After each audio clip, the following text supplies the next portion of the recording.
Joining us now is Terry Donnelly, CEO of the Hill Street Beverage Company, and Kevin Hall, the CEO of International Cannabis Solutions.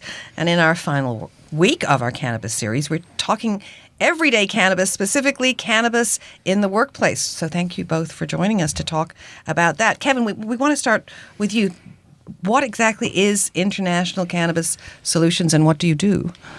Well, we're a corporation, federally incorporated for Canada. Our sole focus is science and education, evidence-based education for all stakeholders regarding cannabis and healthcare. So not exclusively cannabis, but also healthcare. Mm-hmm. Our mission is to destigmify the myths and debunk the myths out there, and also to help the different stakeholders understand the risks and also the features and benefits that cannabis can bring to one's life, basically, in a nutshell. Yeah. Well, we've heard a lot of sort of concerns because it's still all new. So we know the pot may be legal, but that doesn't mean that you can show up to the office under the influence. And there are concerns that more workers could begin doing just that, but without a clear legal definition of what impairment is. We're reading that many human resources officers say they're unsure how to revise their policies, especially in sectors that are not especially safety sensitive. Well, we've developed a very robust cannabis in the workplace program. I was just reviewing with Terry.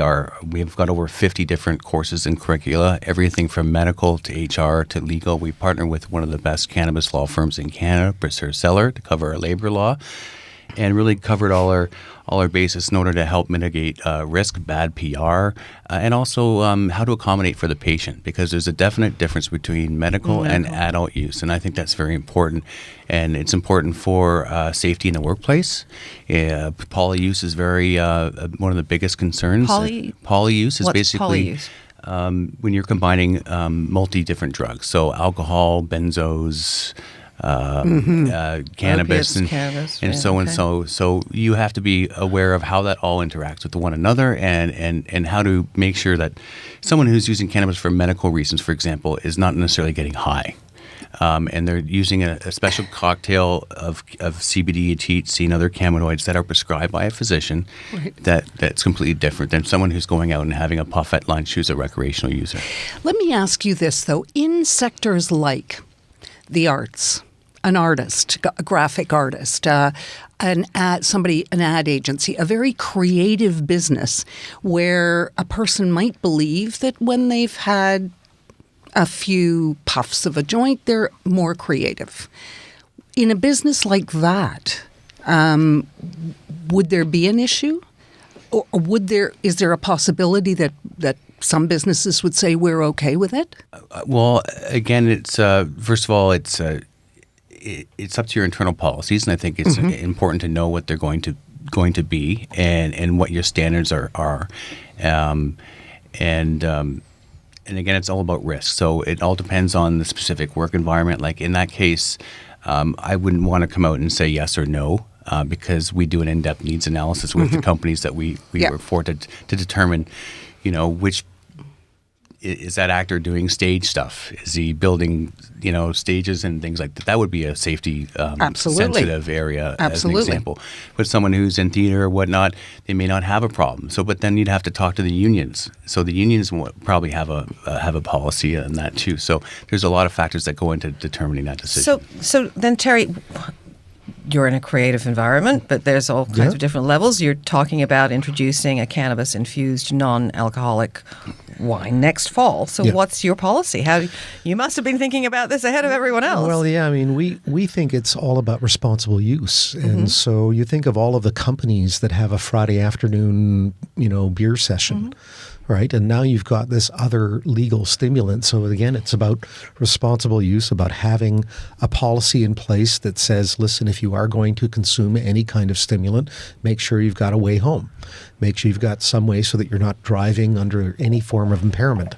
I think the important thing for us, because we work with this substance and we will be working with it, is to be able to understand the microdosing levels to ensure that we're creating experiences with the products that we're making that make it easy for consumers, especially new consumers that are going to be trying it, to find the correlation between what they're used to doing, which is having a glass of wine or a beer, and then what the new alternative to that is, which is having an infused glass of wine or beer. Well, that is the question, one of the questions, whether people step out to have a puff. Yeah. If they have a glass of wine or a beer at lunch. At lunch. Is that or the after same? work or, I've never been able to drink at lunch because I just want a nap. Yeah. So, and it would probably be the same thing. Yeah, and I think it's, again, you made that choice as an adult. Your employer may or may not have a policy regarding having a glass of wine at lunch or having a beer at lunch as part of a social get-together with a customer. There's all kinds of different companies, as Kevin had said. Each company has kind of their own approach. And I think the most important thing is to have a policy that's within the law, within the framework of the law, but also is focused on responsible consumption. So then how important is it to know the law in your jurisdiction? Because it varies province to province, doesn't it? State to state, every geographic area is going to be a little different. But I also wanted to comment too that there's people with opioid addictions and alcohol addictions who don't necessarily, that afternoon beer wouldn't be appropriate for them, Yeah. and maybe cannabis might be for them. So at least there's options, healthier options. So the province has a zero tolerance policy for any commercial drivers or drivers of road building equipment who get behind the wheel with even trace amounts of THC in their systems. We've heard that police officers, for example, 28 days. 28 days, so they're never going to be able Oh, in to use- Montreal, it's just But show it's up even fit for different. duty. Yeah, show up What? for duty. Just show up fit for duty Show in up fit Montreal. for duty. Yeah. what does that it. mean? That's That it. means you can Means have like any amount of THC or basically in your 4 hours system? before, the status quo, 4 to 6 hours before showing up for shift, do not consume, basically. Yeah. So that to You me can't show seems up drunk or high. Basically. Yeah, that to me seems reasonable. Telling Yeah. Toronto police that they can't have That's something for anything 28 ever that's days. legal. And to see what is- they see, roadside accidents, and a lot more first responders are using it for PTSD and whatnot. Yeah, so I think exactly. they're kind of handcuffing themselves. I think you'll see that once the evidence I would think there would be shows them. challenges. Yeah, for sure. about And that. do you think even- that this may change, though, once they've seen it in place and seeing that, the world is not going to fall?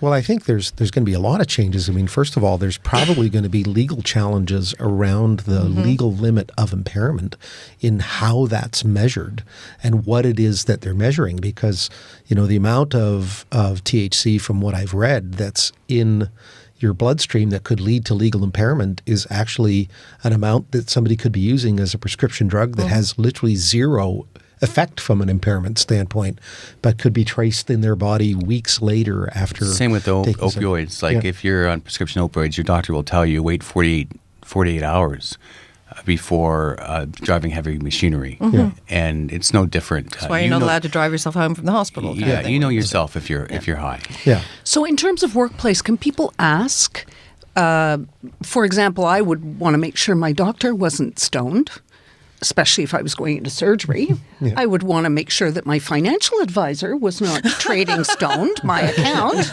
and my dentist How wasn't does stoned. the consumer find out about what a company that they're interacting with, what their policy is? Do you have any right? Well, if they're public, they would probably get access to, A their publicly stated policy. That's correct. But if they're private, they And should an employee be looking now for some kind of statement from their employer on this issue? If they haven't got one, should they be asking for what the company's policy is in a private company? Yeah, I think the default right now is the drug and alcohol policy, period. But it's not, it's not really clarified when it comes to cannabis. And I think that more companies should be getting on that to actually put that specifically in there to also help their own risk factors, but also, again, make sure you're accommodating for the medical patient so you're not having any human rights. So if you're, It's a new world. I mean, the best thing to do is educate yourself, get ready, and try to just be smart about it. So employers that are listening, they can get in touch with you, Kevin, about one of the Cannabis in the Workplace courses that might work for their...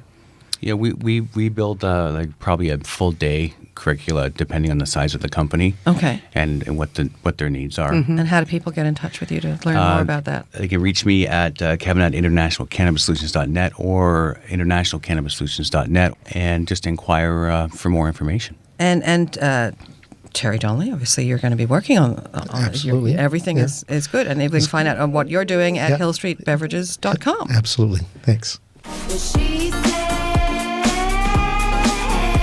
she's magical, mystical, or a